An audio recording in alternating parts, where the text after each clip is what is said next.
Hello दोस्तों, स्वागत है आपके अपने यूट्यूब चैनल गुरु मस्ती GNMT पर।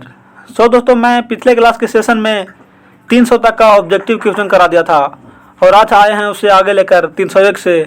तो जो भी अभी तक नहीं देखे हैं और क्वेश्चन का, तो कृपया इस चैनल के प्ले लिस्ट में जा कर के देख सकते हैं, क्योंकि बहुत ही वहाँ इम्पोर्टेंट क्वेश्चन बताया गया है, तो अवश्य ही जाकर देख लें।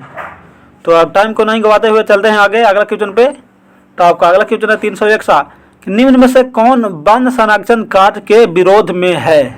तो ऑप्शन ए में दिया है लकड़ी काटने में सहायता, ऑप्शन बी है प्रकाश की प्राप्ति, ऑप्शन सी है आग लगने पर नियंत्रण, ऑप्शन डी है इनमें से कोई नहीं।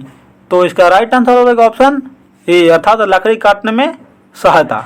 ये क्या है? वन संरक्षण कार्य के विरोध में है। अब चलते हैं आगे बोल रहा है कि विश्व स्वास्थ्य दिवस कब मनाया जाता है।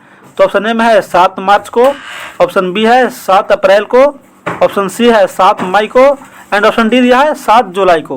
तो इसका राइट आंसर हो जाएगा ऑप्शन बी, अर्थात 7 अप्रैल को। मतलब विश्व स्वास्थ्य दिवस 7 अप्रैल को मनाया जाता है। अब चलते हैं आगे। अगला बोला कि विश्व संरक्षण दिवस कब मनाया जाता है। तो ऑप्शन ए में दिया 28 जुलाई, ऑप्शन बी है 29 दिसंबर, ऑप्शन सी 26 दिसंबर एंड ऑप्शन डी है 5 जून। तो इसका राइट आंसर हो जाएगा ऑप्शन बी, अर्थात 29 दिसंबर।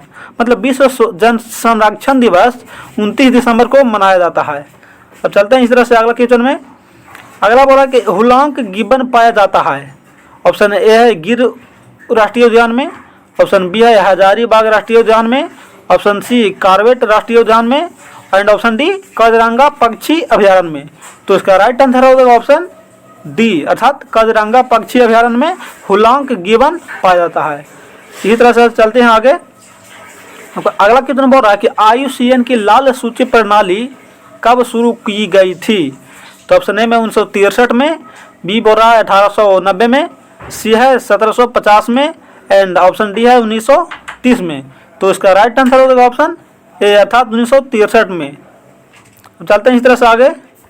आपका अगला क्वेश्चन बोल रहा है कि सूर्य की रोशनी में से परावैंगनी विकिरण की प्रक्रिया होती है जिसमें उत्पादित होती है। मतलब सूर्य की रोशनी से परावैंगनी विकिरण की प्रक्रिया होती है तो उसमें क्या उत्पादित होते हैं।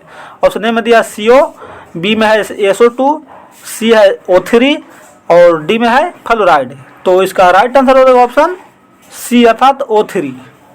चलते हैं इस तरह से आगे बोल के इनमें से कौन सबसे अधिक ऊर्जा के स्रोत है लेकिन प्रदूषक नहीं। मतलब ऊर्जा का तो स्रोत है लेकिन इसमें कोई प्रदूषण या प्रदूषक नहीं है। तो ऑप्शन ए में दिया है नाभिकीय ऊर्जा, ऑप्शन बी है सौर ऊर्जा एंड ऑप्शन सी कोयला और ऑप्शन डी में दिया है एलुवियल मृदा। तो इसका राइट आंसर हो जाएगा ऑप्शन बी, अर्थात सौर ऊर्जा। सौर ऊर्जा क्या बोल रहा है कि मतलब ऊर्जा का अधिक स्रोत है लेकिन ये प्रदूषक नहीं है।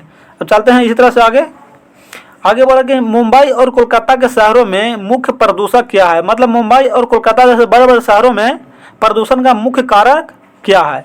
तो ऑप्शन ए में दिया CO और SO2, ऑप्शन बी है ओजोन, ऑप्शन सी हाइड्रोजन और गर्म वायु एंड ऑप्शन डी शैवालों के बीजाणु।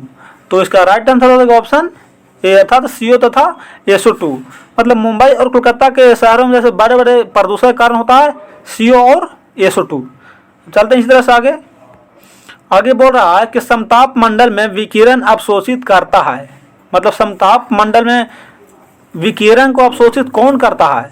तो ऑप्शन ए में है O2, option B O3, option C SO2 and option D air. तो इसका राइट आंसर हो जाएगा ऑप्शन बी, अर्थात O3। अब चलते हैं इस तरह से आगे। आपका अगला क्वेश्चन बोल रहा है कि ऑटोमोबाइल निर्वाचक में उपस्थित सर्वाधिक हानिकारक कणकीय पदार्थ है। मतलब कणकीय पदार्थ कौन है। तो ऑप्शन ए है mercury, option B lead, option C cadmium and option D arsenic. तो इसका राइट आंसर हो जाएगा ऑप्शन बी, अर्थात लेड। मतलब ऑटोमोबाइल निर्वाचक में उपस्थित सर्वाधिक हानिकारक कणकीय पदार्थ लेड होता है। अब चलते हैं इस तरह से आगे बोला कि ओजोन छिद्र कहाँ पाया जाता है। ऑप्शन ए अंटार्कटिका में, ऑप्शन बी ओजोन मंडल में, ऑप्शन सी अफ्रीका में एंड ऑप्शन डी इनमें से सभी। तो इसका राइट आंसर हो जाएगा ऑप्शन ए, अर्थात अंटार्कटिका क्षेत्र में। मतलब अंटार्कटिका क्षेत्र में ओजोन छिद्र पाया जाता है। चलते हैं इस तरह से आगे बोल रहा है कि BOD का फुल फॉर्म क्या होता है। ये तो आप लोग जान ही रहे होंगे, बहुत पहले इसमें पहले ही चैप्टर में शायद दिया हुआ है। तो चलिए बताते हैं। ऑप्शन ए में बोल रहा है biological oxygen demand, option B बोल रहा है biological on demand, option C बोल रहा है biological of demand and option D इनमें से सभी। तो इसका राइट आंसर हो जाएगा ऑप्शन ए, अर्थात बीओडी का full form biological oxygen demand होता है। अब इसी तरह से आगे बोल रहा है उसका दूसरा रूप है सीओडी का फुल फॉर्म। पिछला का क्या था बीओडी, ये पूछ रहा है सीओडी का फुल फॉर्म क्या होता है। तो ऑप्शन ए में है chemical of demand, option B है chemical oxygen demand, option C है chemical original demand and option D है इनमें से कोई नहीं। तो इसका राइट आंसर हो जाएगा ऑप्शन बी, अर्थात केमिकल ऑक्सीजन डिमांड। मतलब सीओडी का फुल फॉर्म हो गया केमिकल ऑक्सीजन डिमांड। और इधर पिछल का देखो कि बीओडी, इसमें क्या बोला बायोलॉजिकल ऑक्सीजन डिमांड। अब चलते हैं इस तरह से आगे।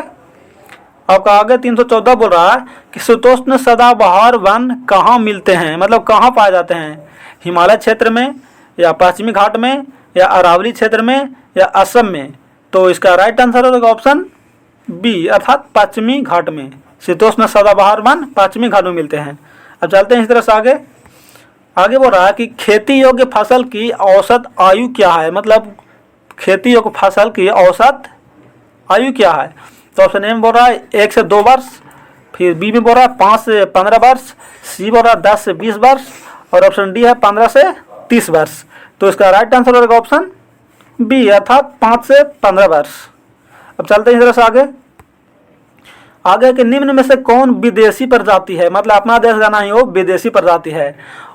ऑप्शन ए है कतला, ये सब कतला, ये रोहू, नीलपर्च या हिपोकैम्पस। तो ये सब जान, कतला क्या मछली का प्रजाति है, रोहू भी एक मछली का प्रजाति है और नील एक समुद्री जीव है। तो इसका राइट आंसर हो जाएगा ऑप्शन सी, अर्थात नीलपर्च। अब चलते हैं इस तरह से आगे बढ़ेंगे। भारत में कितने जैव भौगोलिक क्षेत्र है, जैव भौगोलिक क्षेत्र कितने हैं भारत में। ऑप्शन ए है 10, ऑप्शन बी है 13 एंड ऑप्शन सी है 4 और ऑप्शन डी है 5। तो इसका राइट आंसर हो जाएगा ऑप्शन 10, अर्थात भारत में जैव भौगोलिक क्षेत्र 10 है, मतलब 10 है। अब चलते हैं इस तरह से आगे। अब अगला क्वेश्चन बोल रहा है कि विश्व में तप्त स्थलों की संख्या कितनी है। पिछला बोल रहा था जैव कथी पूछ रहा था जैव भौगोलिक क्षेत्र, अब इसमें पूछ रहा है विश्व में तप्त स्थलों की संख्या। तो ऑप्शन ए में दिया है 25, ऑप्शन बी है 10 एंड ऑप्शन सी है 15 एंड ऑप्शन डी है 13। तो इसका राइट आंसर होगा ऑप्शन ए, अर्थात 25, मतलब विश्व में तप्त स्थलों की संख्या 25 है।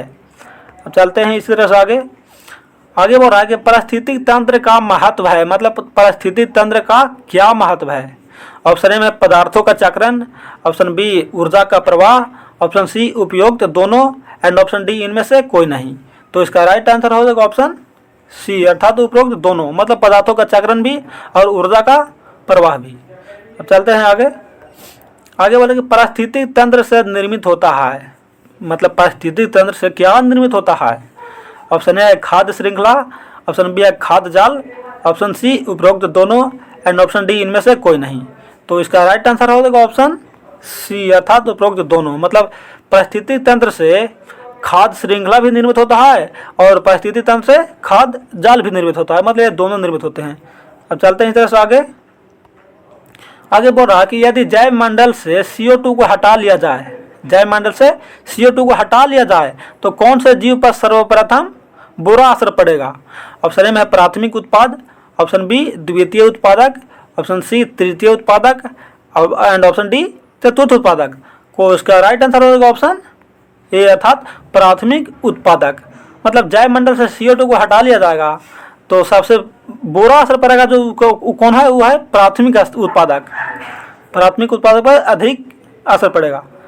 चलते हैं आगे बोल रहा है कि वन्य पारितंत्र में शेर का पोषण स्तर है, शेर का पोषण स्तर कितना है। तो ऑप्शन ए में T3, option T2, T4 and T1। तो इसका राइट आंसर होगा ऑप्शन सी, अर्थात T4, मतलब वन्य पारितंत्र में शेर का जो स्तर है वो क्या T4 है। अब चलते हैं आगे बढ़ेगा पारिस्थितिक तंत्र में आहार स्तर को क्या कहा जाता है। तो ऑप्शन ए में दिया पोषण रीति, उपभोक्ता स्तर, उत्पादक स्तर एंड ऑप्शन डी शाकाहारी स्तर। तो इसका राइट आंसर हो जाएगा ऑप्शन बी अर्थात उपभोक्ता स्तर, मतलब पारिस्थितिक तंत्र में आहार स्तर को उपभोक्ता स्तर के नाम से भी जाना जाता है।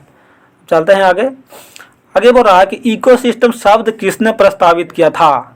ऑप्शन ए ओडम ने, ऑप्शन बी टेनाले ने, ऑप्शन सी व्हिटेकर ने एंड ऑप्शन डी गोली ने।